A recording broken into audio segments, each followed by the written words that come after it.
everybody, and welcome back. Our first quest of the day is below Ice Mountain and is one of 2 free-to-play quests that remain in our repertoire. This quest starts just to the south of Ice Mountain, where we speak to Willow, who convinces us that she's an archaeologist, definitely an archaeologist, who has found what appears to be an ancient ruin below Ice Mountain. However, there's a catch. The ruin is sealed tightly and she cannot leave, otherwise someone else might steal the dig. Right. Willow requires our help to unite her old team of archaeologists to get into this ancient ruin. She asks us to seek out 3 people: Checkle the Strongman, Burntoff, a master of explosives, and Marley the Thief. With the help of these 3, she can continue her archaeological dig. We'll start with Checkle the Strongman, which takes us to Barbarian Village. Checkle is doing what all good strongmen do and showing off his superb muscles. When we talk to him and ask for help, he tells us that he won't lend a hand to anybody who isn't strong enough to impress him. He does also tell us, though, that his old friend Atlas, who also resides in Barbarian Village, could lend us a hand in getting stronger. Just to the north, we find Atlas, who lets us know he can help. But first, he needs to put us through a training montage.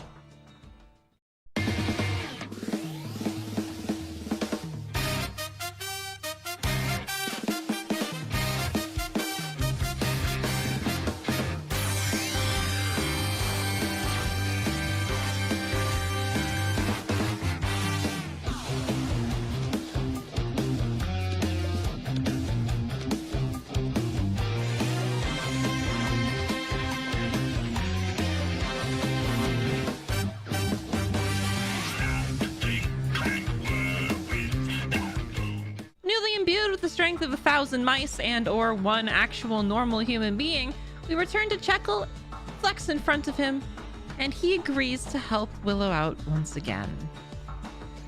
Our next task is to recruit Burntoff, who can be found in Falador at the pub. Burntoff is getting absolutely sloshed, as most people in RuneScape do, and when we talk to him, he asks us for another drink. He downs that in a heartbeat, and now that he has had 37 drinks, he challenges us for port priority. To a game of rock, paper, scissors. If he loses, he will help Willow out. If he wins, we have to leave him alone.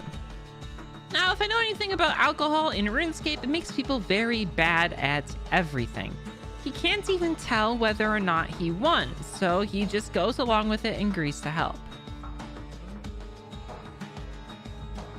Our last task is to recruit Marley the Thief, who can be found in Edgeville, just near the Edgeville dungeon. When we talk to Marley, he lets us know that he would really love to help, but can't do it on an empty stomach.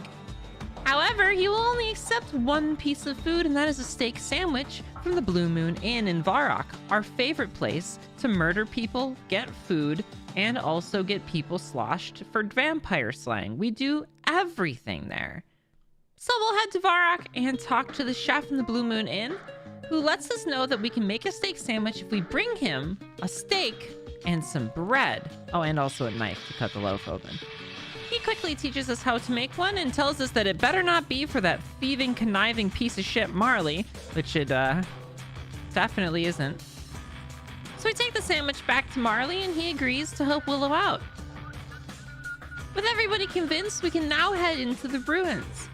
On the west side of Ice Mountain, we find Willow and her new old compatriots, ready to embark upon an adventure. Upon talking to Willow, we go through a cutscene where our good friend Burntoff blows the ever-loving crap out of the door.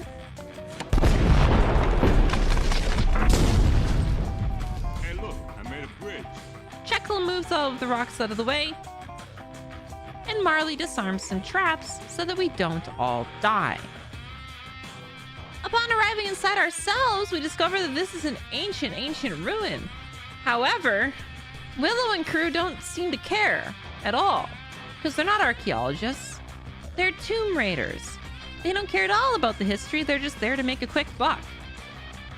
Unfortunately for us, a level 25 Ancient Guardian pops out of the floor and tries to beat us to death. But fortunately, we're very strong, and we defeat it with ease. When Willow was running away, it seems she left behind a bag, which we loot for a little bit of cash. And that completes our quest. We're rewarded with 1 quest point, 2,000 coins, and access to the ruins of Camdazal. What could that possibly be? Well, our new friend Ramarno, an Incomdo dwarf, waddles out from the doors directly next to us and lets us know that we have discovered the ruins of Camdazal. This is where he, one of the few remaining Imkondo dwarves, has lived for years. Fantastic. I'm sure that's going to be important eventually.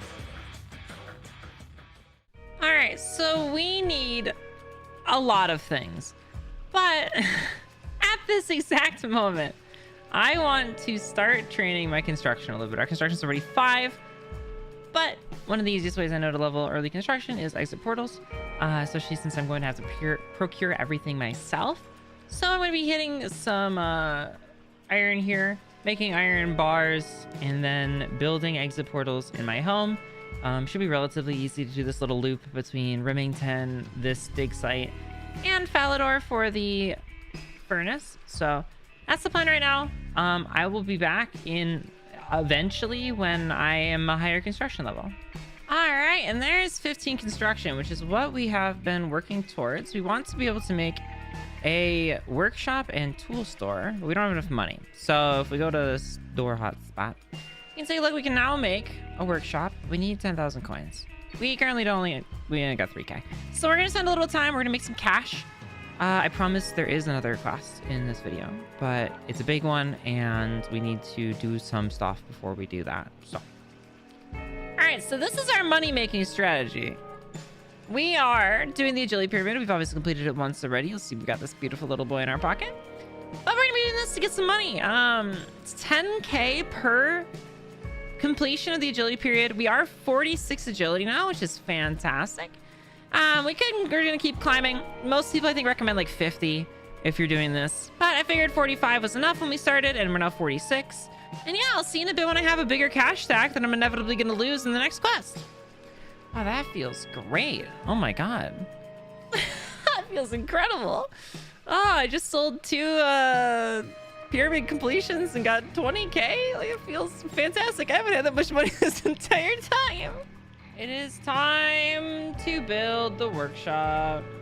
Plonk this bad boy down, and then we can build our tool store. We brought our planks immediately. Incredible. There it is.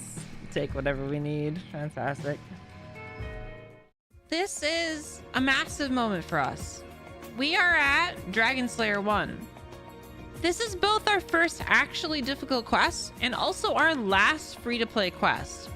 After this, we're going to be venturing into the members world almost exclusively. We'll make pit stops back in the free-to-play areas, but mostly we're going to be existing outside of them, which is a big tonal shift for the series, and I hope you're all very excited.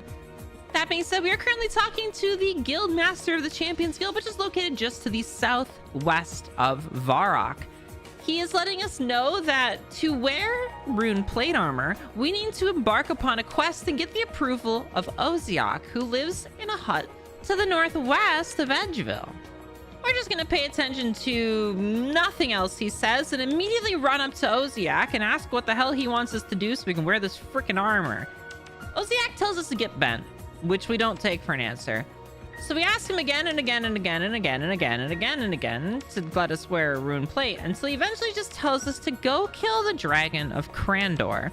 We're a bit uncultured, which is to say I have no freaking clue what that means. So we head back to the Guildmaster in Varrock, and he lets us know that that's a spicy quest.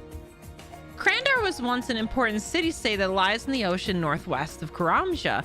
However, it was razed to the ground by Elvarg, the dragon of Crandor.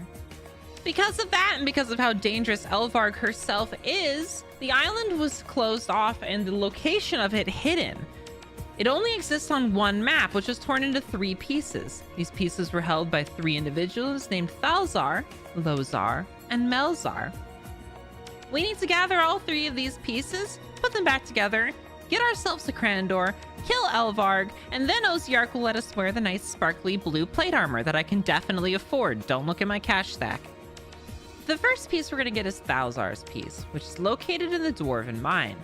Elvarg sealed the piece away in a room that can only be opened with a very specific sequence of items. Now, we're going to use our ESPN, also known as our quest helper, to make sure that we have everything we need. And then we're going to shove the items in order into this spooky door. A piece of silk, a lobster pot, a dwarven mine bomb, and an unfired pot. For some reason, this breaks the spell and allows us in.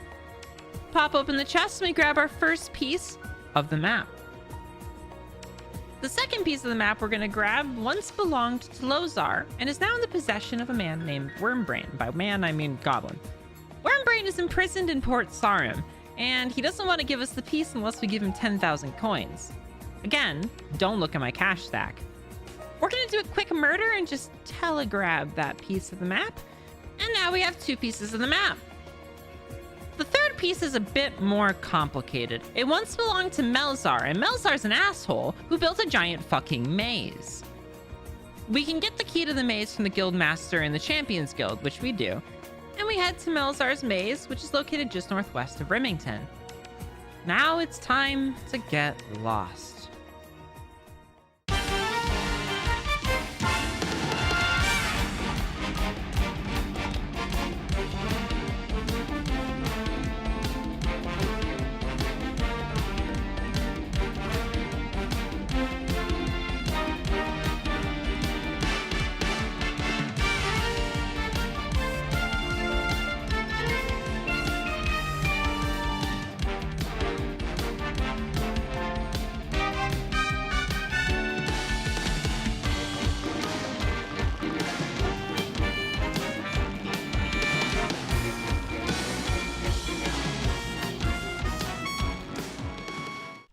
Beautiful, the demon is slain and we have ourselves another chest. Inside of it we find Melzar's piece of the map and we now have all 3 pieces, which we're going to put together because fuck using 3 inventory spaces for 1 item. Our next step that we need to take is we need some protection from dragonfire. We can't make anti-dragonfire potions. That's off the table for a long time. So we're gonna get the 42nd best thing, which is an anti-dragon shield from Duke Horatio and Lumbridge. He doesn't really worry too much about it, he just kind of gives it to us and we go on with our day. The next step is to procure some sort of transportation. We need to get to Crandor to beat the crap out of Elvarg. We can't do that from here, our range isn't that high. So we head to Port Sarim and we buy the cheapest piece of ship boat we can, the Lady Lumbridge. It only costs us 2,000 coins, and the reason for that is that it has a giant hole in the hull. The thing's barely seaworthy. I'm not sure how it's floating right now. So we climb on board and we patch up that hole. Thankfully, we are able to make our own nails now that we have high enough smithing for that. And the Lady Lumbridge is ready to sail. However, I don't know how to sail a boat. The cabin boy doesn't know how to sail a boat, and you sure as hell aren't helping. So we need to find a captain. We head into Draenor Village and talk to our good rope friend, Ned, who agrees to take us to Crandor because he has no respect for his own life, I guess. Now, I'm not crazy enough to fight Elvarg without any food. So I'm going to steal a whole shit ton of cakes from Ardoin, and then we will depart for Crandor.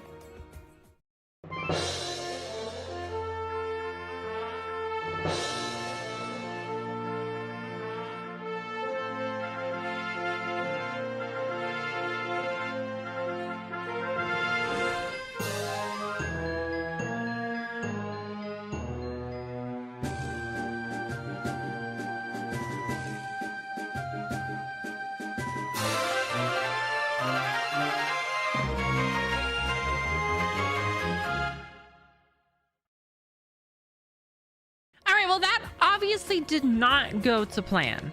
Our boat's in shambles, our cabin boy got eaten, who the hell knows where Ned is? Everything is chalked. However, it doesn't matter, we have arrived on Crandor and our mission is still to kill Elvarg. We climb up to the top of the mountain and jump in this giant ominous hole.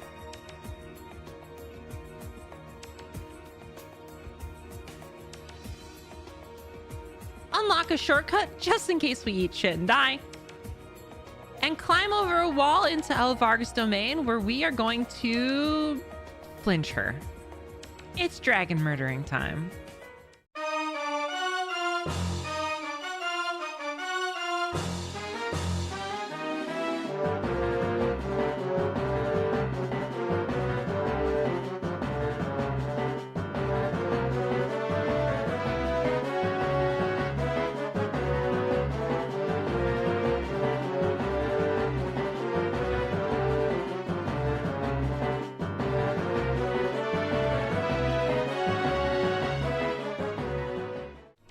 didn't die, but that did cost me 15 minutes of my life, so I'm not sure which was worth more.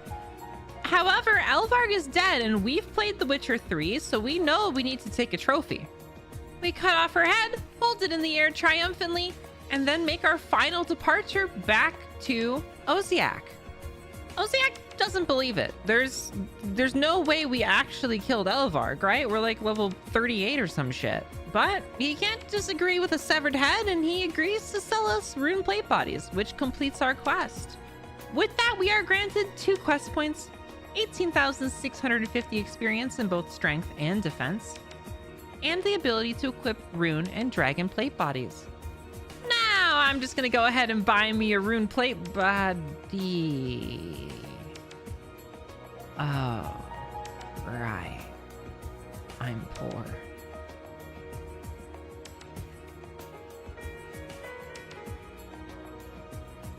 Well, there you have it. We have completed every single free-to-play quest in Old School RuneScape, and there are so many more to come. Thank you all so much for joining me on this part of my journey. I hope you will all continue to follow along. I appreciate it from the bottom of my heart, and I will see you all next time.